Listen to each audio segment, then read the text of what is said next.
आज की क्लास में बच्चों हम ट्रायंगुलर लॉ और parallelogram law of vector addition start करते हैं। देखिए सबसे पहले क्या आता है ट्रायंगुलर लॉ। ठीक है, तो triangular law of vector addition.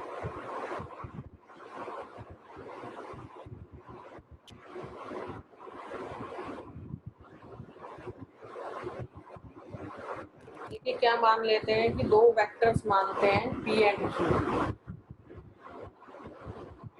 If P and Q are the two vectors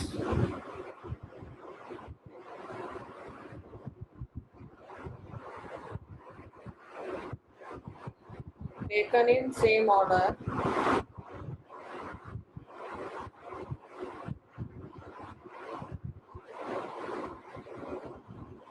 then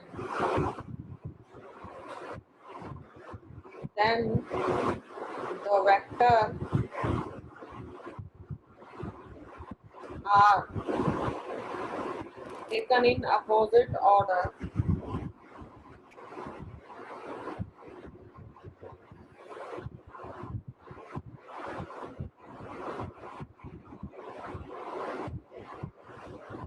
represents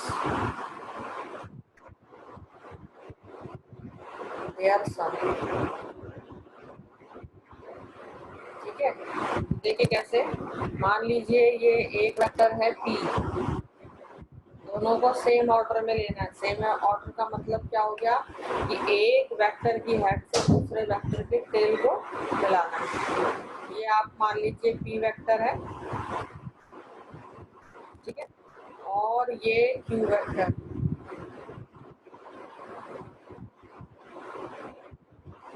इन दोनों को आपने ऑर्डर में लिया, मीन्स P वेक्टर की हेड से Q वेक्टर के टेल को ज्वाइन कर दिया। तो बच्चों देखिए जो हमारा वही रूल है, इनिशियल पॉइंट पहले वेक्टर का और फाइनल पॉइंट लास्ट वेक्टर का, इनको हम ज्वाइन कर देंगे।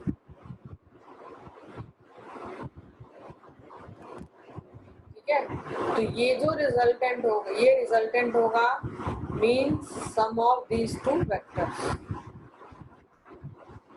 और इन दोनों वेक्टर्स के बीच में हम क्या एंगल मान लेते हैं, अल्फा। ठीक है, तो ये हमारा लॉ होता है ट्रायंगुलर लॉ। ठीक है, और अभी हम प्रूव करेंगे कि जो रिजल्टेंट होता है उसका मैग्नीट्यूड क्या हो जाता है, root P square plus Q square plus 2pq cos theta. अब देखिए थीटा क्या हो जाएगा, ये देखिए मैं अगर इसको एक्सटेंड करती हूँ आगे, ये सी पी वेक्टर को मैं एक्सटेंड कर रही हूँ और ये क्यू वेक्टर है, तो पी और क्यू वेक्टर के बीच का एंगल, यहाँ जो अल्फा है बच्चों, ये इन दोनों वेक्टर्स की क्या बताएगा, डायरेक्शन। ठीक है, तो अब चलिए इसको हम प्रूव करते हैं। तो जो रिजल्टेंट होगा, रिजल्टेंट के लिए हम क्या कर देंगे, ये फॉर्मूला लगाएंगे। ठीक है, जो थीटा हमने लिया ये क्या है, angle between P and Q. Alpha क्या हो गया, अल्फा क्या हो गया, रिजल्टेंट का एंगल हो गया, angle between resultant and P vector. तो जो अल्फा होगा, ये जो एंगल होगा बच्चों, ये रिजल्टेंट की डायरेक्शन बताएगा। ठीक है, तो अब चलिए आइए प्रूविंग पे आ जाते हैं। ट्रायंगुलर लॉ को हम प्रूव करते हैं।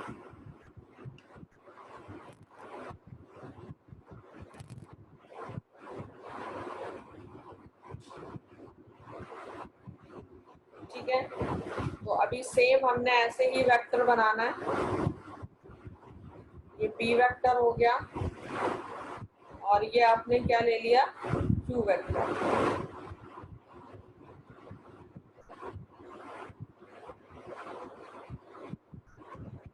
ठीक है, इन दोनों का जो रिजल्टेंट होगा वो ये होगा, ये रिजल्टेंट, ये एंगल अल्फा हुआ, और आपने क्या किया, इसको थोड़ा सा एक्सटेंड कर दिया और यहाँ से ये हाइट बना दी इस ट्रायंगल की। ये जो एंगल बन रहा है बच्चों ये थीटा हुआ। अब इसको हम नाम दे देते हैं, ये ए पॉइंट, ये बी पॉइंट, ये C point and this is the D point, this is right angle, right. अब देखिए, अब हम आके रूलिंग पे, देखिए ट्रायंगल ए बी डी में देखिए, in triangle A B D Pythagoras लगाएंगे तो A B square is equals to B D square plus A D square, ये आ गया आपका जो बाय पाइथागोरस थ्योरम।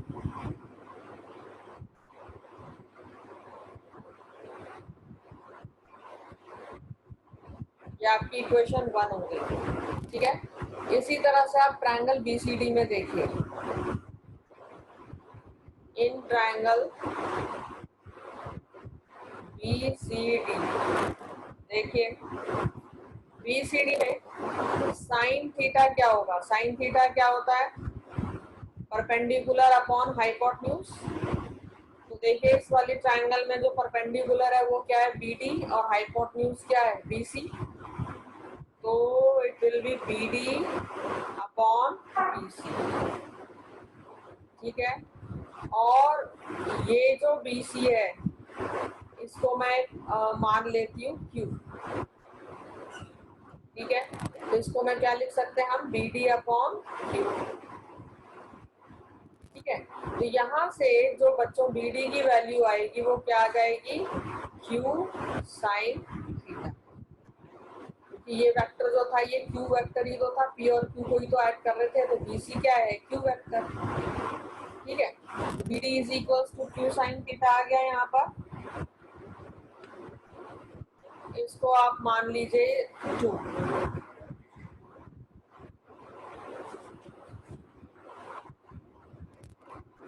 ठीक है। अब देखिए यहाँ पर ये AD जो है इसको मैं क्या लिख सकती हूँ, AC प्लस CD। तो यहाँ AD is equals to AC plus CD, this is equation number 3, ठीक है। और देखिए ये जो AC है ये क्या है, P, बस अब वैल्यूज ही रखनी है, ठीक है।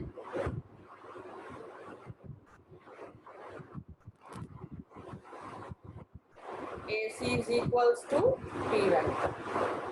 तो अब ट्रायंगल BCD में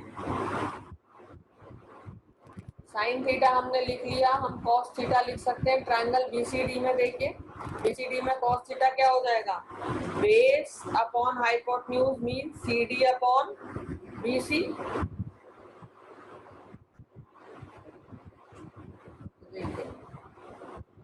इन triangle BCD cos theta is equals to CD upon BC, यानी यहाँ पे मैं लिख दे रही हूँ बेस अपॉन हाइपोटेन्यूज होता है। तो CD क्या हो जाएगा, CD is equals to BC cos theta. और देखिए बच्चों BC कौन सा वेक्टर है, ऊपर फिगर में देखिए BC कौन सा वेक्टर है, BC है Q वेक्टर।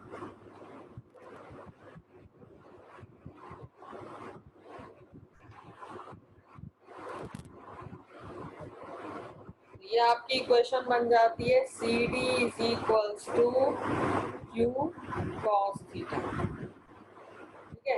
इक्वेशंस के नाम देते चलते हैं, यहाँ पर ये 4 आ गया रिलेशन हमारा, ये 5th आ गया, ठीक है। अब देखिए AD क्या था, AC प्लस CD, यहाँ पे हमने लिखा था AC प्लस CD। AC क्या है, P, और CD क्या आया, Q cos थीटा। तो यहाँ से ये जो वैल्यू है CD और AC की, इसको हम पुट कर देंगे इक्वेशन 3 में। Putting the values of C and CD in equation 3, तो क्या आ जाता है? AD is equals to P plus Q cos theta. ठीक है, अब यहाँ पर आपको AD की वैल्यू मिल गई, BD आपने ऊपर यहाँ पर कैलकुलेट किया हुआ है।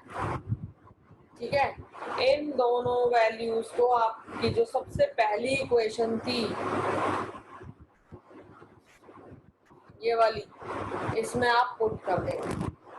ठीक है, चलिए पुट करते हैं।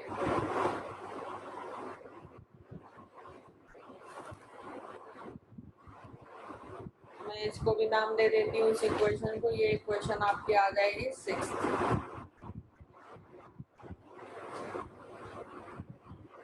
पुटिंग द वैल्यूज ऑफ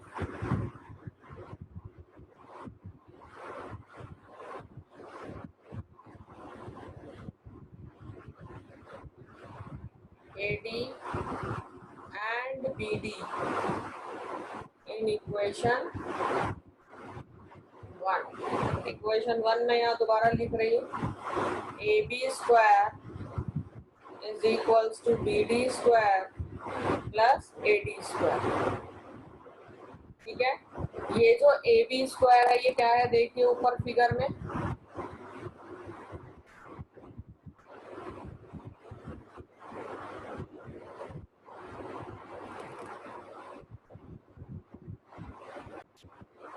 तो देखिए बच्चों, ये जो AB की वैल्यू है ये क्या है? यहाँ पर R रिजल्टेंट दी है AB, तो यहाँ पर AB की जगह मैं क्या पुट कर सकती हूँ? R। तो बस AB की जगह हमने क्या पुट कर दिया? R square. अब देखिए यहाँ पर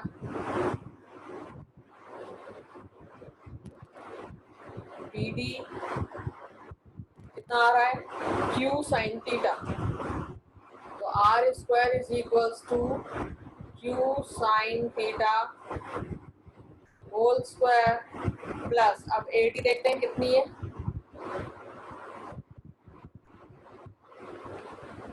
P plus Q cos theta. Put कर देनी है वैल्यू बस, P plus Q cos theta whole square. अब बस चलिए इस इक्वेशन को सॉल्व करते हैं।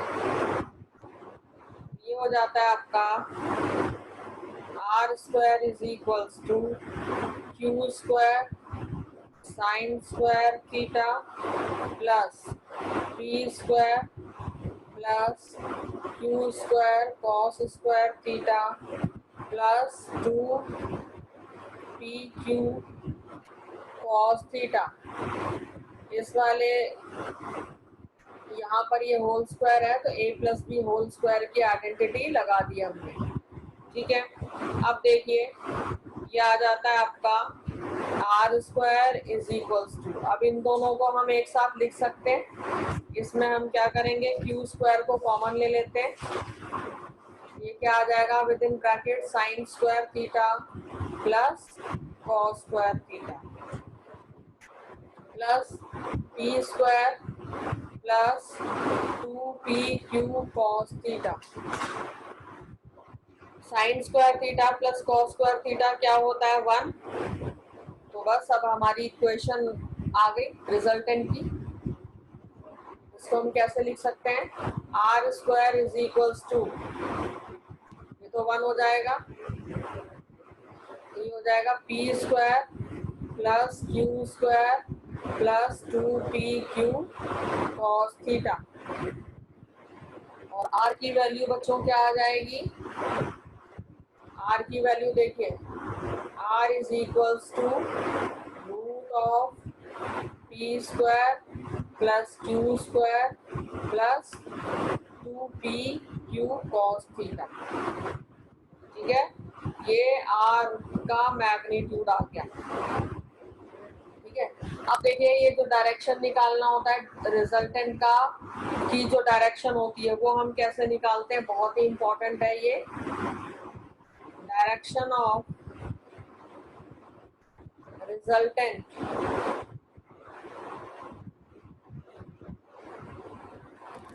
is the angle made by the resultant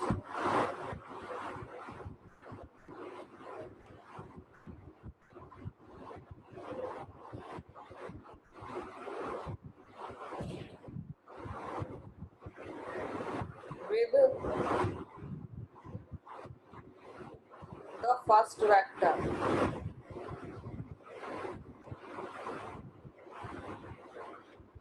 ठीक है, इन एंटी क्लॉकवाइज डायरेक्शन, ये बहुत इंपॉर्टेंट है, इन एंटी क्लॉकवाइज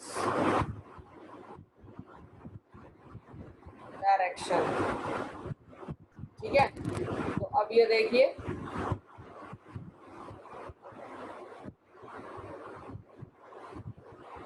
रिजल्टेंट जो है वो फर्स्ट वेक्टर के साथ में जो एंगल बनाएगा, इसी को हम क्या बोलेंगे, रिजल्टेंट की डायरेक्शन। और ये डायरेक्शन कैसे हम बनाते हैं, रिजल्टेंट और फर्स्ट वेक्टर के बीच में ये डायरेक्शन बनेगी एंटी क्लॉकवाइज।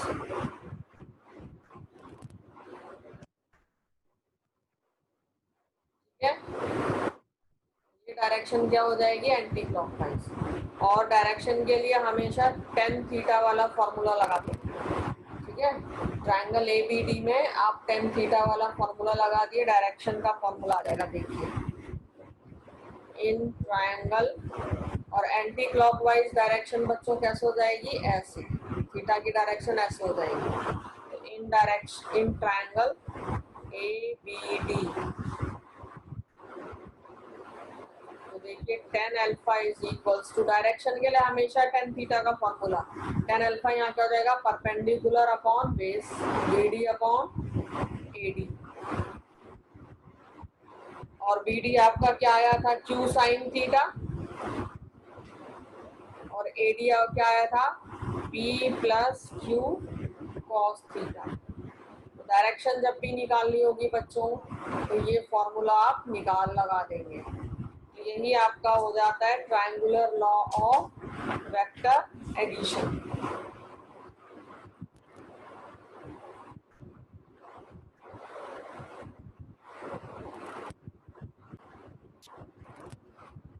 ये देखिए, जो मैं बात कर रही हूँ एंटी क्लॉकवाइज डायरेक्शन में, तो ये देखिए, ये जो ये अल्फा होगा, अल्फा की डायरेक्शन क्या होगी, फ्रॉम P टू रिजल्टेंट, ये एंटी क्लॉकवाइज डायरेक्शन। ठीक है, तो ये क्या हो जाता है आपका triangular law of vector addition. इसके बाद आता है पैरेललोग्राम लॉ।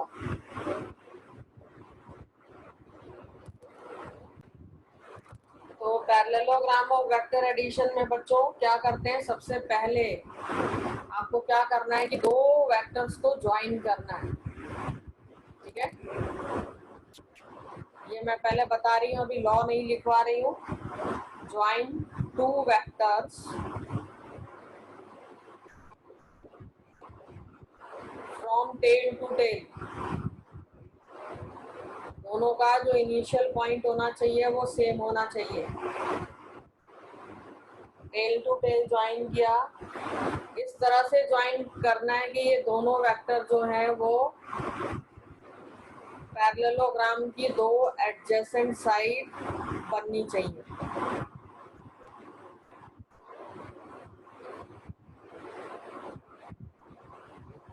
ठीक है, तो अब ये देखिए, जैसे एग्जांपल लेते हैं, ये एक वेक्टर है A, दो वेक्टर को मैंने ऐड करना है, तो मैंने उनको क्या कर देना है, टेल टू टेल ज्वाइन कर देना। ये दूसरा वेक्टर आ गया B। ठीक है, अब इस तरह से ये B को मैं लेटरल शिफ्ट कर दूंगी, यहाँ पर B की लेटरल शिफ्ट हो गई, और इस तरह से मैंने क्या बना दिया, ये A वेक्टर यहाँ आ गया कि such that it forms a parallelogram. तो बच्चों, ये जो दोनों के इनिशियल पॉइंट थे, यहाँ से अगर मैं एक लाइन, ये डायगोनल ड्रॉ करूँ, तो ये जो डायगोनल होगा वो क्या हो जाएगा, इन दोनों वेक्टर्स का रिजल्टेंट। तो चलिए लॉ लिख लेते हैं। लॉ क्या कहता है,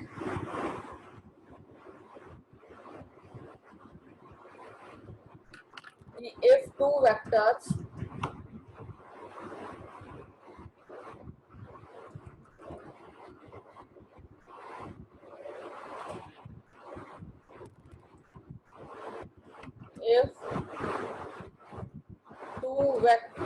vectors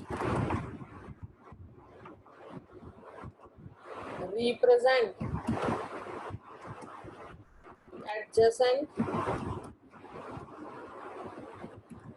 sides of a parallelogram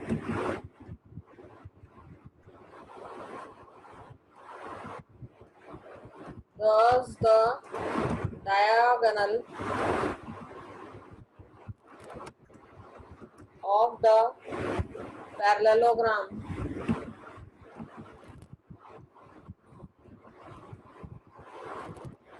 co-initial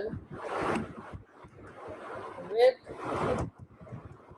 the two vectors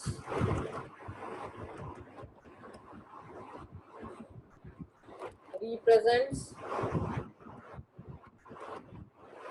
their sum। तो ये जो डायगोनल है बच्चों, ये डायगोनल इन दोनों वेक्टर से कोइनिशियल होना चाहिए। मींस इसका भी जो स्टार्टिंग पॉइंट होगा वो इनके ओरिजिन से होगा, दोनों वेक्टर जहां से भी स्टार्ट हो रहे हैं। ठीक है,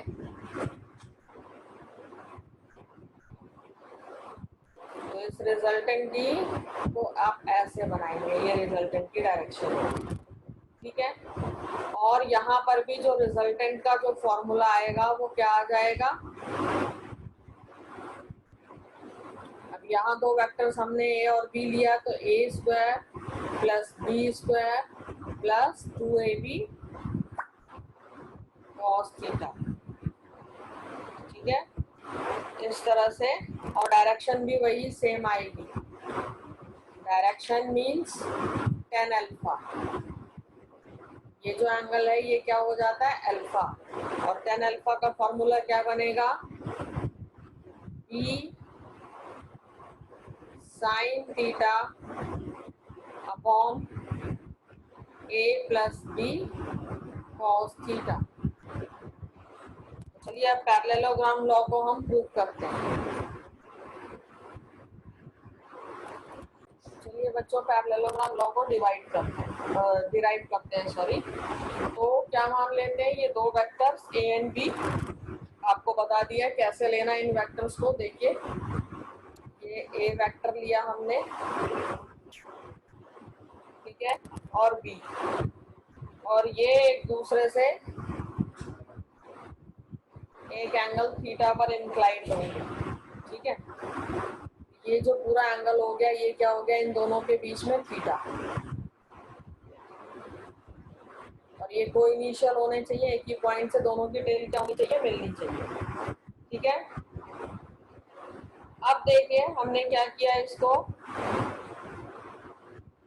एडजेसेंट साइड जो है हम क्या मान लेते हैं ओपी ट्रायंगल की, और ओक्यू, दोनों ही ट्रायंगल की एडजेसेंट साइड होनी चाहिए। और इस पैरेललोग्राम को हम कंप्लीट कर लेते हैं। तो मान लेते हैं ये जो पैरेललोग्राम है इसका नाम क्या हो गया ओपीएस।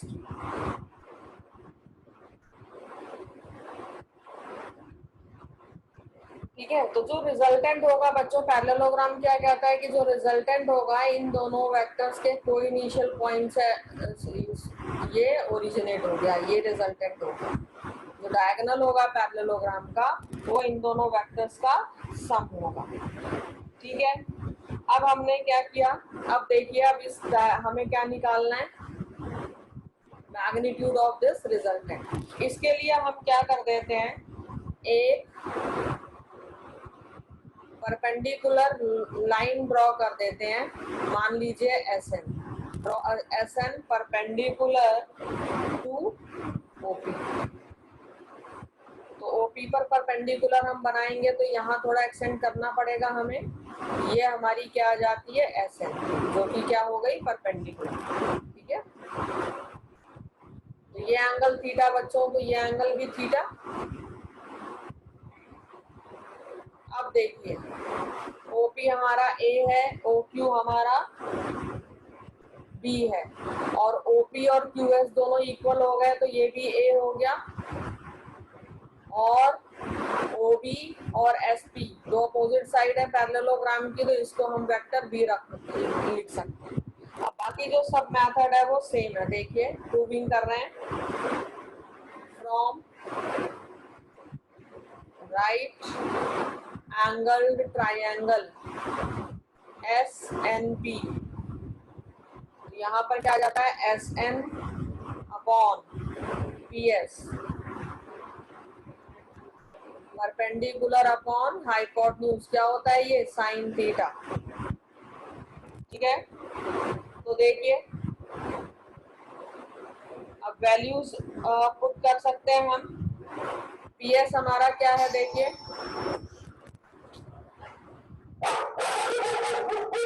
तो S N upon B is equals to sine theta. तो आपका जो एस एन आ जाएगा यहाँ पर क्या आ जाएगा बी साइन थीटा। ठीक है, यहाँ से हम एस एन की वैल्यू क्या लिख देंगे बी साइन थीटा। ठीक है, इसी तरह से सेम ट्रायंगल में हम cos थीटा की वैल्यू ले सकते हैं। तो ये आ जाता है आपका बेस अपॉन हाइपोटेन्यूज। बेस क्या है पी एन, हाइपोटेन्यूज क्या है P S, is equals to cos theta. और पी एस बच्चों अगेन कौन सा वेक्टर हो गया बी वेक्टर। तो हम क्या लिख सकते हैं इसको P N upon B is equals to cos theta. और यहाँ पर हमें पी एन की वैल्यू क्या मिलती है बी cos थीटा। ये तो दो वैल्यू आई है पी एन की और एस एन की, आपको ध्यान रखनी है। ठीक है, तो मैं मार्क कर दे रही हूँ इन दोनों को एस एन और पी एन।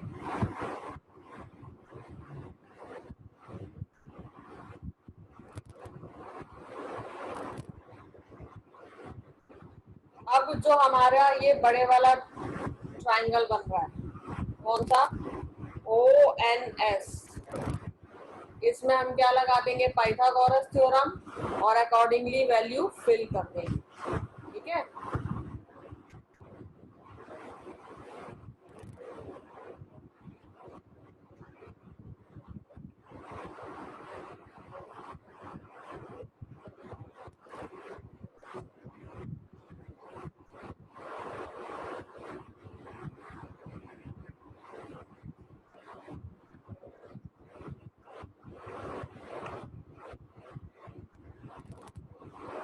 तो चलिए यूजिंग पाइथागोरस थ्योरम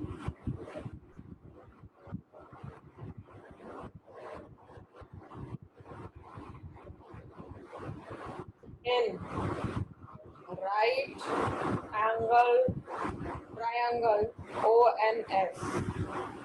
चलिए पाइथागोरस थ्योरम लगाते हैं। Hypotenuse square is equals to perpendicular base square plus perpendicular square. ठीक है, अब देखिए जो बेस है ये क्या है ओपी प्लस पी एन, तो हम क्या वैल्यू यहाँ रख सकते हैं OP plus P N whole square plus S N square. चलिए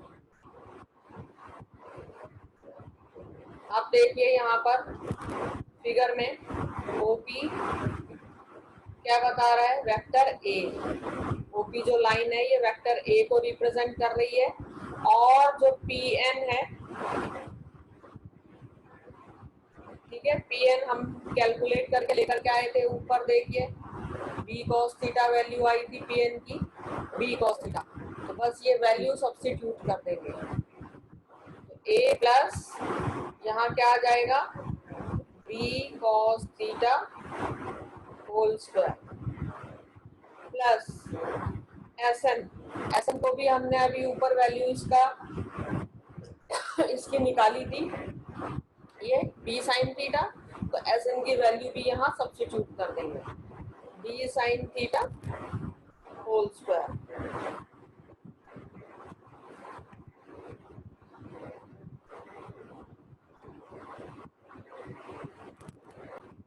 चलिए बच्चों, अब ये वैल्यूज को ओपन करते हैं, ब्रैकेट को ओपन करते हैं। तो ये आता है आपका OS। आप चलिए अभी मैं OS लिख दे रही हूँ, अगले स्टेप में इसको रिजल्टेंट लिख देंगे। तो ये आ जाता है आपका a² plus b² cos square theta plus 2ab cos theta. और यहाँ क्या आ जाएगा, b² साइन स्क्वायर थीटा। अब देखिए अगेन हम क्या कर देंगे, इन दोनों को इकट्ठे लिख सकते हैं, इन दोनों टर्म्स को हम इकट्ठे लिख सकते हैं। और दोनों में क्या चीज कॉमन आ जाएगी, b² कॉमन आ जाएगी। Within bracket cos square theta plus sine square theta आ जाएगा, plus a² plus 2ab cos। अब आपको पता ही है cos square theta plus sine square theta क्या हो जाता है, 1। बस आ गया हमारा रिजल्टेंट का मैग्नीट्यूड। ये क्या हो जाएगा, 1। तो रिजल्टेंट आ जाता है a² plus b² plus 2ab cos theta. ठीक है। और मैग्नीट्यूड के लिए हम क्या लिख देंगे, वही से magnitude of resultant is root of a² plus b² plus 2ab cos theta. ठीक है। और मैंने ऊपर आपको डायरेक्शन का भी फॉर्मूला लिख के बता दिया है, फिर भी यहाँ पर मैं बता रही हूँ। जो डायरेक्शन होगी ये, इसको हम क्या मान लेते हैं, बीटा मान लेते हैं यहाँ पर। तो डायरेक्शन देखिए 10 यहाँ पर लिख रही हूँ for direction 10 beta is equals to perpendicular upon base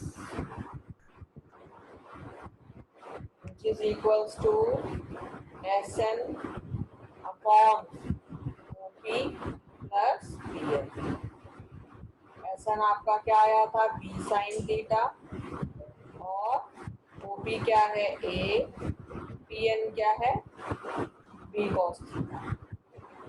तो ये आपको मिल गई रिजल्टेंट की डायरेक्शन। ये दोनों लॉज बच्चों कंप्लीट होते हैं। अब इन्हीं दोनों लॉज में फॉर्मूला क्योंकि सेम है, तो जो स्पेशल कंडीशंस हैं वो भी क्या होंगी, सेम।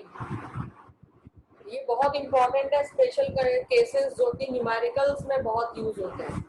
ठीक है, special cases.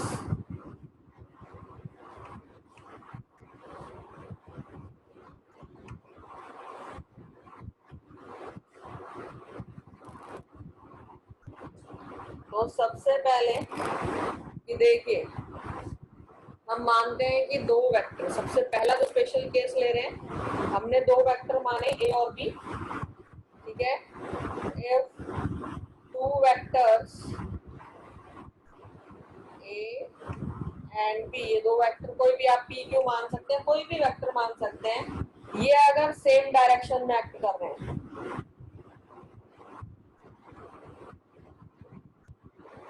Are acting along same direction.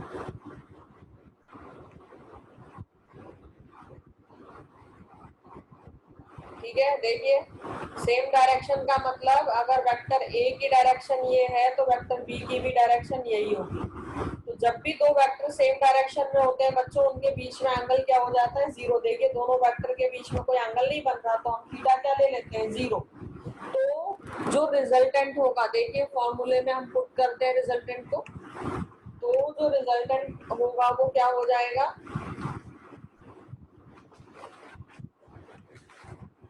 Root of a² plus b² plus 2ab cos theta.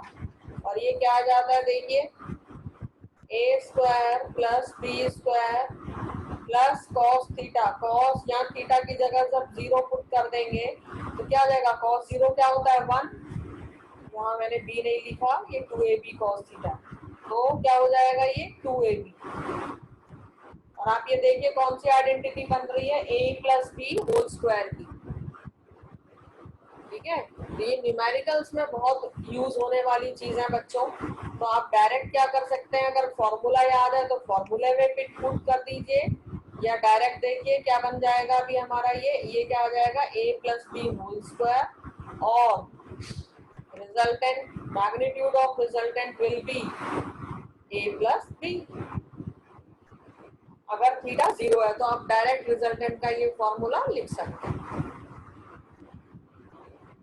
ठीक है, तो जो रिजल्टेंट का मैग्नीट्यूड होगा वो इन दोनों वेक्टर के सम के इक्वल होगा। ठीक है, और जो जो रिजल्टेंट की डायरेक्शन होगी बच्चों वो भी सेम डायरेक्शन ही होगी। अच्छा, दूसरा केस हम लेते हैं कि अगर जो वेक्टर्स हैं ए एंड बी,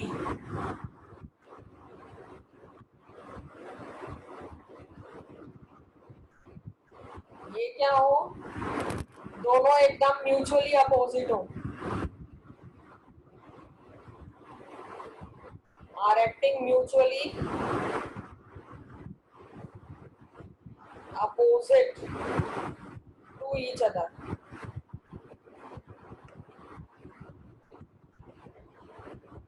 अपोजिट का मतलब क्या हो गया, देखिए बच्चों, ये मैंने माना एक वेक्टर ए, तो बी इसके अपोजिट होगा, ये वेक्टर ए, तो इसके अपोजिट का मतलब क्या हो गया, ये। तो देखिए दोनों वेक्टर्स के बीच का एंगल क्या हो रहा है, 180 डिग्री। तो जब भी दो वेक्टर्स म्यूचुअली अपोजिट होते हैं तो उनके बीच का जो एंगल होता है वो 180 डिग्री होता है। तो अब यहाँ पर हम रिजल्टेंट का फॉर्मूला लगा के देखते हैं, A square plus B square plus 2ab cos theta. ये क्या आ जाएगा, देखिए A square plus B square plus 2ab cos 180 degree, और कॉस 180 डिग्री क्या होता है बच्चों, -1।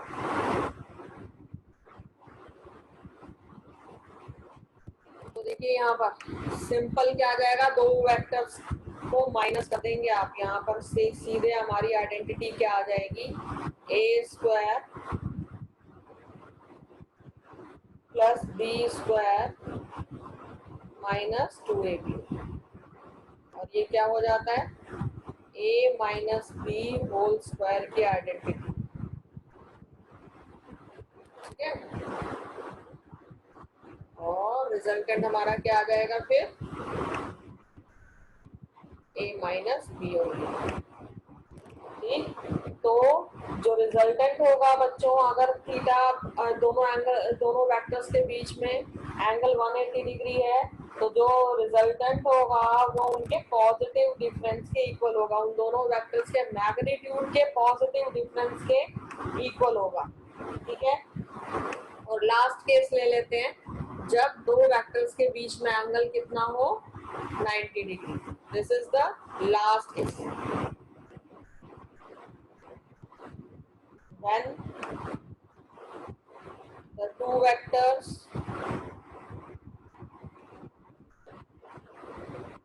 a and b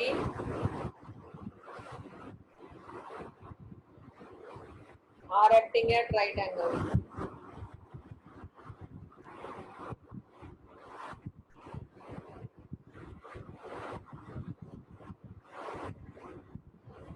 ठीक है, तो इसका मतलब क्या हो गया, अगर एक वेक्टर ये a है, जो दूसरा वेक्टर b होगा, ये राइट एंगल नहीं बन रहा, ये देखिए ऐसे, ये परपेंडिकुलर एक्ट कर रहा होगा। तो इस केस में आप देखिए, चलिए फॉर्मूला लगाते हैं रिजल्टेंट का।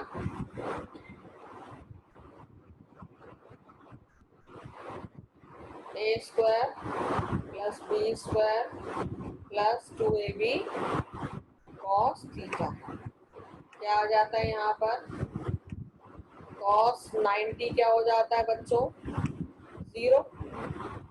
तो जब हम ये 0 वैल्यू पुट करेंगे तो ये पूरा कंपोनेंट तो 0 हो जाएगा, तो हमारा रिजल्टेंट क्या बचेगा, ए स्क्वायर प्लस बी स्क्वायर का रूट। ठीक है,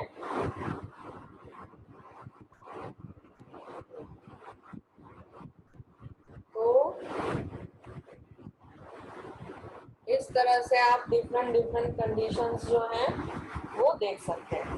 अब देखिए इस पर्टिकुलर केस में जो डायरेक्शन होगी, देखिए डायरेक्शन का फॉर्मूला हम लगाते हैं, क्या होनी चाहिए, टेन थीटा क्या हो जाता है, बी साइन थीटा। इस पर्टिकुलर केस में साइन 90 डिग्री है upon A plus B cos theta 90 degree. Sine 90 कितना होता है 1, यहाँ पर क्या आ जाएगा बी, और देखिए cos 90 क्या होता है 0, ये वाला जो पूरा कंपोनेंट है ये क्या हो जाएगा 0, तो बचेगा क्या a। तो जब भी आपके पास थीटा दोनों वेक्टर के बीच का जो एंगल है वो 90 डिग्री दे रखा है, तो डायरेक्शन आप सीधे b बाय ए लगा सकते हैं, b vector upon a vector. ठीक है, आप सीधे सीधे ये फॉर्मूला लिख सकते हैं। तो यहाँ पर अब आपका जो एडिशन के जो लॉज हैं वो कंप्लीट होते हैं। नेक्स्ट क्लास में हम इनसे रिलेटेड कुछ अच्छे क्वेश्चंस करेंगे।